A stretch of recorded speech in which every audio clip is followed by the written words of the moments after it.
Dia menantu kan? Dia Iya. menantu. Iya. Oh. Tapi angkai surang ya tunggawa belnya. Menantu itu kan tak harus anak awak bini ya dah. Nah, iku anak ambo bini. Galanya setengah. Itulah tadi di mandangan namu sianggai mangko ambo maduk ke sinan piro Marajo. Iya. Itulah di Marajo dah. Laba tahu ninyo di rantau kabai ndak sagalo ndak mana lepon ndak. Dah sampai ndak amma ai ndak juo ni datang. Ba ala caro magi kaba ambo daya dak tapi akar.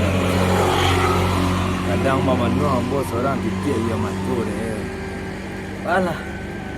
Iyo mama. Apa awak ko lapan ni lo mencari-cari siang ko kian kemari ndak iyo ado Serobo. Dan awak pun mencarinya pun kama kau cari ndak iyo ado Serobo siang ko. Apa caranya le mama? Tadi di pulang siap. Batan ke siapa itu. Kalau saran tahu ni. Makanya batanya Rafi tadi. Kok lain nampak dia. Salah Rafi membuatnya untuk pulang balik gitu.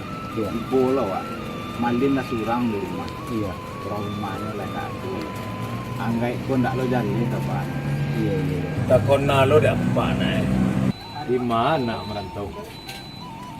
Aku merantau tanah Sularang ya, Pak. Di tanah jauh mah ya. Iya, Pak. Dia pinta apa cie? Dek le api mudo mata baru. Mungkin le seumur je candek. Kok le sakawan dulu Cuma kini dia hilang ndak tentu rimbo. Kok anyut ndak tentu muaro wah.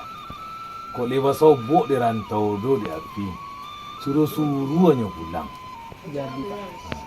Kok nak kau bersobok je indua, tak malah.